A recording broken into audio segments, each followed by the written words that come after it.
Deux. Bonjour, on va reprendre les conversations Artistic Talk et on reprend avec Laurence Leblanc. Laurence Leblanc qui est une artiste photographe française née à Paris et vivant et travaillant à Paris. Vous avez fait un parcours artistique où vous avez commencé par le dessin à l'école Materno et puis après vous avez fait une formation à la gravure aux arts décoratifs du Louvre. Et dans votre photographie, il règne une sorte de fantastique familier, un mélange de poésie ordinaire et d'étrangeté. Chez vous, l'acte de création, quel que soit le médium, se construit par imprégnation du sujet et de son environnement. Et l'épreuve qui en résulte est le fruit d'une élaboration minutieuse et construite dans votre travail. Et le réalisateur cambodgien Ritipan parle de vos photos en disant ceci. Ces images ressemblent à des âmes. Le flou n'est pas flou. Le grain n'est pas grain. La vie n'est pas exactement la vie. Ce n'est pas la mort. Et j'aime quand on m'emmène sur cette petite bande de territoire. Vous avez été lauréate à la Villa Médicis hors les murs. Puis après, vous avez gagné de nombreux prix, dont celui de la Fondation HSBC. Puis après, en 2020, vous avez fait une exposition collective au Grand Palais qui s'appelait Noir et Blanc, une esthétique de la photographie. Et votre dernière exposition en juillet 2022 est une rétrospective de votre travail au musée Nicéphore à Nieppe. Et nous allons parler de votre dernière publication. Et cette publication s'appelle « Où subsiste encore ?» Donc pourquoi ce titre ? Alors le titre est vraiment l'expression d'une pensée. Une pensée une pensée une photographie qui va essayer de visualiser un sentiment et qui va donner une sensation, une émotion qui va donner lieu à la reconnaissance mutuelle des êtres humains. Ça, c'est un petit peu ce qui me fait lever le matin en quelques mots. Donc j'ai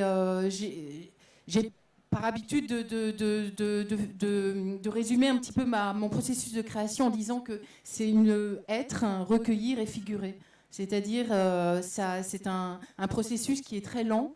Je me donne le temps de travailler et de ralentir le temps en quelque sorte. Et dans cette monographie qui est assez magnifique, on va faire circuler. Hop. Tenez. Alors, vous nous emmenez en Afrique, au Cambodge, au Brésil, à Cuba. Vous nous faites rencontrer des enfants, des nonnes, des danseuses, mais on ne sait rien d'eux, ni des pays traversés.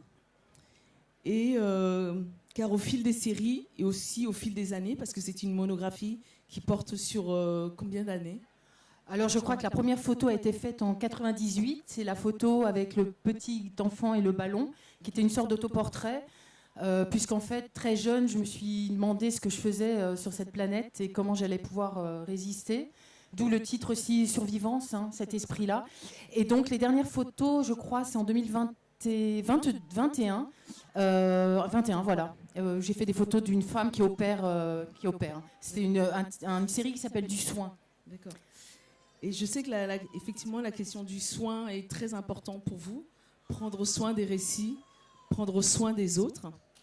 La photographie n'est pas pour vous une manière d'enregistrer, mais plutôt documenter et saisir l'invisible. Alors comment, dans votre travail photographique, vous saisissez cet invisible ? Comment en fait, je saisis l'invisible depuis toujours. J'ai toujours désiré aller capter ce qu'il y a derrière l'essence, derrière ce qu'on voit. J'ai toujours eu cette sensation que le monde ne se limitait pas à ce qu'on voyait et qu'il y avait toujours de la latence en fait dans tout ce qu'on vit et que souvent on se fait des représentations très rapides sur l'autre. Et que, en fait, j'ai toujours voulu aller chercher cette petite chose-là de déséquilibre aussi, hein, de non montrable. Donc, mon parcours a fait que j'ai été chercher. Enfin, je me suis surtout rapprochée des personnes qu'on laisse de côté. J'ai aussi volontairement travaillé autour des mains. Les mains sont vraiment récurrentes. Dans le bouquin, on les voit beaucoup. Parce qu'en fait, les mains, quelque part, c'est le premier outil d'expression des enfants. Dans les premiers mois, on parle avec les mains. Et puis après, on parle avec l'avant-bras et le doigt, on montre. Et puis il arrive à 20 mois où on utilise la langue, on perd ce truc-là. Et je pense que la notion de chaleur, de s'entourer, de se congratuler est essentielle. En fait, mon travail, il part toujours d'un manque, d'un vide. Et c'est comme c'est comme une écriture. Hein. C'est comme, en fait, la photographie, pour moi, elle est comme une langue vivante, avec des creux et avec des pleins. Et elle représente, elle touche à l'imaginaire, l'abstrait, à la matière. Donc mes personnages, ils se fondent dans la matière, on ne sait plus qui est quoi. Et j'aime en fait cet espace de trouble où on est obligé on est obligé d'un petit peu réfléchir. En fait, c'est un travail qui ne se donne pas tout de suite, parce que j'aime avoir une photographie, j'appelle un peu une photographie active, qui fait qu'on est... j'appelle un petit peu à la participation du spectateur.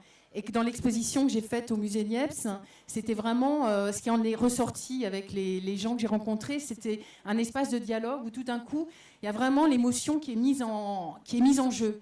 Et je me rappelle qu'à une époque, j'avais travaillé autour des petites figurines donc, qui ont été faites pour le film de Ritipan, qui ont la taille de l'ongle de ma main. Et quand je les ai prises en photo, c'était comme si j'allais retrouver des revenants.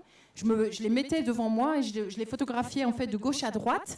Et ce qui était fabuleux, c'est qu'elles passaient du rire aux larmes. Et j'avais vraiment cette sensation d'être face à des personnes. Et Lévinas, il dit que quand on est face au visage de l'autre, en fait, c'est vraiment le sens. On touche un sentiment. On n'est pas dans la sensation. Et j'aime bien cette différence entre le sentiment et la sensation. Puisqu'en fait, dans mon travail avec les textes, je suis vraiment j'explore en tout cas ce champ-là du vivant et de la sensation et de l'émotion. On va rentrer dans la manière dont tu as construit en fait le livre. Ce que je trouve très intéressant et ce que je trouve aussi très fort, c'est en fait tu te donnes en fait la liberté du vide, et aussi il y a un rythme qui est vraiment pensé, construit en fait pour la lecture de cette publication. Et ce que je trouve aussi très intéressant, c'est comment en fait la pensée a une importance vraiment dans ton travail, puisque tu lis beaucoup, tu t'inspires beaucoup de penseurs, et comment en fait dans ce livre tu as mis au même niveau le texte et ton travail photographique. Oui, parce que pour moi, c'est en fait le texte, il est... alors dans la structure du livre, on a d'abord travaillé sur les images. J'ai volontairement pas été prendre des images qui étaient un peu les plus connues. Je suis allée rechercher des images qui étaient justement un peu mises de côté, comme un texte à un moment qui dit éloge des herbes, enfin des mauvaises herbes. Voilà, éloge des mauvaises herbes. C'est vraiment ce souci d'aller remettre en avant les mauvaises herbes, quelque part, qui pour moi, évidemment, ne sont pas des mauvaises herbes. Et pour revenir sur ce que tu dis, le texte, finalement, il est comme des rites d'expression qui rythment d'expressions différentes, en fait, qui rythment tout le parcours du livre. Et on passe justement des mots au dessin. Les dessins, les animaux, ils sont soit tordus, soit contraints, soit ils se cachent. Ça montre en fait la fragilité de tout être vivant dont je fais partie. Et c'est une volonté, le texte, c'est vrai qu'il a... En fait, la pensée, elle est vraiment au cœur de mon désir de photographier, de mon acte photographique. Je ne pourrais pas photographier sans avoir une pensée sur mon monde, le monde d'aujourd'hui dans lequel je vis. Et voilà, j'ai toujours fonctionné comme ça. Et la photographie que tu représentes, en fait, elle représente aussi un instrument de mémoire, de comparaison et de partage de connaissances, et par là même le passage du temps. Et donc la notion du temps est très importante dans ton travail, parce que tu prends beaucoup de temps pour photographier en fait aussi bien les lieux, tes personnages, etc. Et comment en fait cette notion de temps en fait s'instaure dans ton travail, ou même dans la construction même du livre, puisqu'on la retrouve aussi. En fait, le temps, comme je vous dis, comme j'ai une idée, je pars, je photographie, et après, je ne suis pas sûre que je vais réussir à avoir l'image qui correspond à ce que je pense. Donc, il y a tout un temps je dirais, il y a différents types de temps. Il y a vraiment un temps long, et le temps de la réalité n'est pas le même que le temps de l'image. Et en même temps, le fait de faire du flou, ça veut dire que quelque part, c'est une manière de remettre du temps dans une image, mais en même temps de pas figer, en ne figeant pas le sujet. Je remets du temps pour finalement réouvrir un espace de dialogue. C'est un peu particulier, un peu barré. Hein. Voilà, c'est comme ça que je fonctionne. Et dans l'editing, il faut que l'image soit juste. Il ne faut pas que ça soit juste de la superficialité. C'est toujours aller à l'essence des choses. C'est pareil, René Char, il disait toujours que l'insignifiant, que les choses les plus insignifiantes sont les plus profondes. François Tcheng, il parle du temps long aussi et de la beauté de la beauté du monde qui nous ramène à un temps qui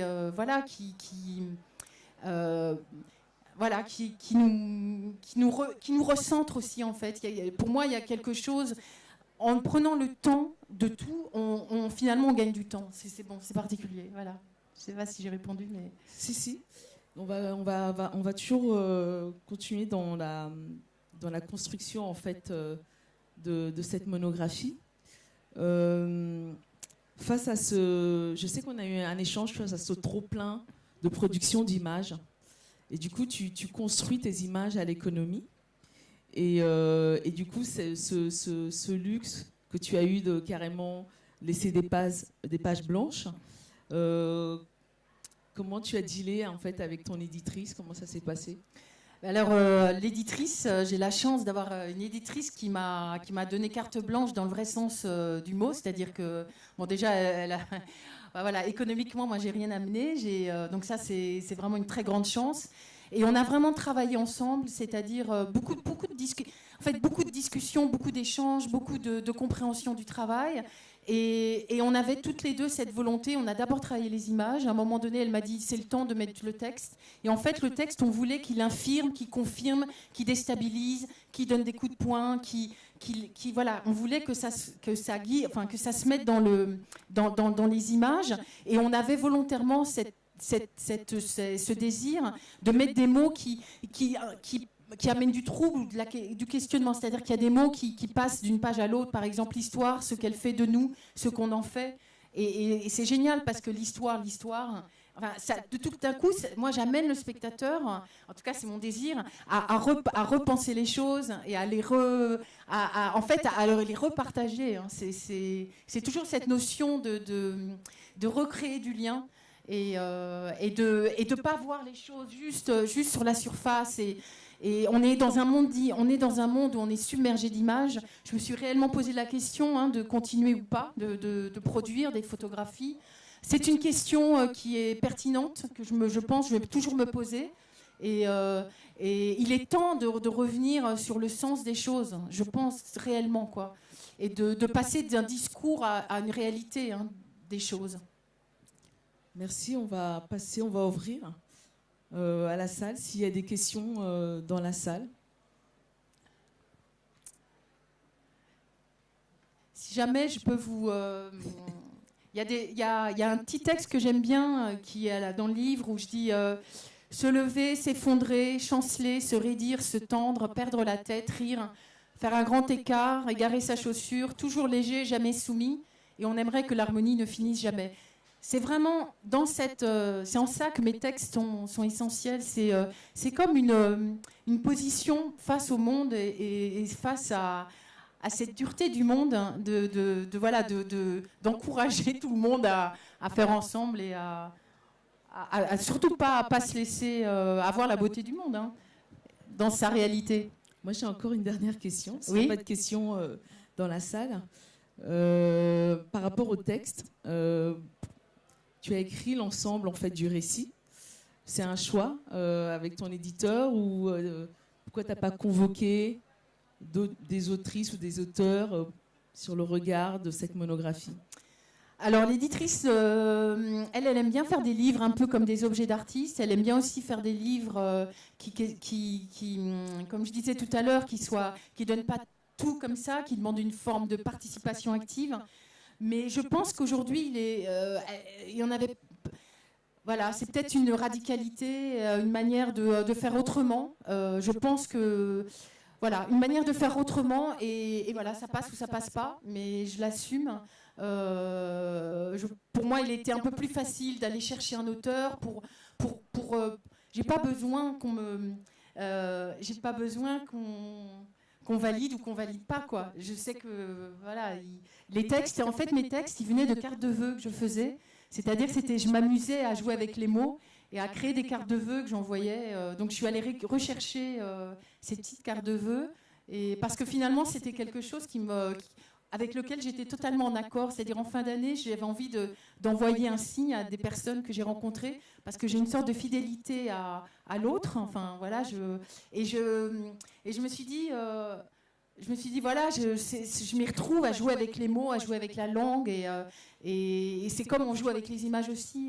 Voilà, et d'ailleurs cette fidélité, bon, je vais dire un truc qui est idiot, hein, mais je vous le dis, j'ai envie de le partager. En fait, en 94, j'ai fait des photos je suis partie en tournée parce que j'aime beaucoup la musique et le rythme de la musique. Donc j'ai fait des photos avec Peter Gabriel en tournée. Et il s'avère qu'il y a 2 heures, je suis allée lui donner mon livre parce qu'il était à Paris. Et j'hésitais, je me suis dit, je monte tôt, qu'est-ce que je vais pouvoir faire les deux, et en fait, j'ai trouvé ça génial. Je lui ai dit, je lui ai dit, tu repars en tournée. Il me dit, bah oui, je sais faire que ça. Je lui ai dit, bah moi, je sais faire que ça. Je t'en fais un cadeau, voilà, je te redonne mon livre. Et voilà, j'aime bien ça. Ok.